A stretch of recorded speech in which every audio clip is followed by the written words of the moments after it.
দেখেন কি একটা অবস্থা তৈরি হয়ে গেল, যেখানে মানে এখন আলোচনা হবে, চুক্তি হবে, সেখানে আজকে খবর হচ্ছে পাল্টাপাল্টি হামলা। যুক্তরাষ্ট্র হামলা চালাইছে, ইরানও পাল্টা হামলা চালাইছে। আবার সেই অস্থিরতা, কোনো দিকেই কোনো কাজ হচ্ছে না।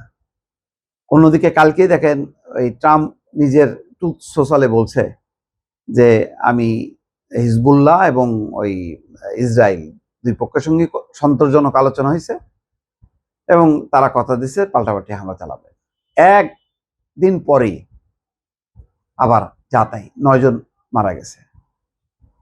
মানে এতটাই অনিশ্চিত এখন পুরো বিশ্বটা, যে কোনো একটা সিদ্ধান্তে কেউ স্থির থাকতে পারছে না।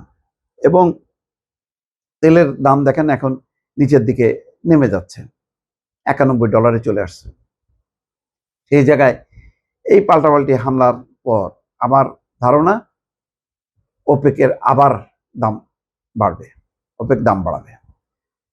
মধ্যপ্রাচ্যে টেকসই যুদ্ধবিরতির লক্ষ্যে চলমান আলোচনা স্থবির হয়ে পড়ার পর যুক্তরাষ্ট্রের সামরিক বাহিনী ইরানে নতুন করে আত্মরক্ষামূলক হামলা চালিয়েছে। আবার নাম দিছে কি আত্মরক্ষামূলক হামলা। আচ্ছা, এই হামলাটা না করলে কি ওরা হামলা করতো? ইরান কি কখনো আগে হামলা করছে? এরকম রেকর্ড আছে? রেকর্ড নেই। যখনই যুক্তরাষ্ট্র হামলা করে তখন তার পাল্টা হামলা করে। একই সঙ্গে বিভিন্ন জাহাজ এবং উপসাগরীয় দেশগুলোর দিকে ছোড়া ইরানের ব্যালিস্টিক ক্ষেপণাস্ত্র এবং ড্রোন ভূপাতিত করার দাবি করেছে তারা। মার্কিন সেন্ট্রাল কমান্ড সেন্টকম বলেছে, মধ্যপ্রাচ্য জুড়ে ইরানের হামলার চেষ্টার জবাবে হরমুজ প্রণালীর কেশম দ্বীপে, ইরানের বৃহত্তম দ্বীপ যেটা তেল উৎপাদন হয় যেই দ্বীপে, সেখানে হামলা হয়েছে। এবং এখন আরেকটা মিডিয়াতে দেখলাম যে সেখানে মানে একের পর এক বোমা বিস্ফোরিত হচ্ছে।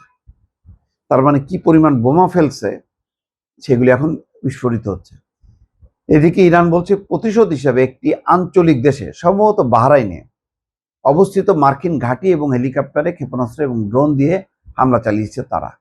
তবে সেন্টকম দাবি করছে তেহরান কুয়েতের দিকে 2টি এবং বাহরাইনের দিকে 3টি ক্ষেপণাস্ত্র ছুড়েছিল, যার সবকটি মাঝপথে বিধ্বস্ত হয়েছে বা প্রতিহত করা হয়েছে। তারা এগুলি বলে, পরে দেখা যায় যে আমেরিকার সবগুলো ঘাঁটি ধ্বংসপ্রাপ্ত হয়েছে। ইতিমধ্যে কালকে বিবিসির খবরে দেখছেন যে 20টা তাদের সামরিক ঘাঁটি ক্ষতিগ্রস্ত হয়েছে।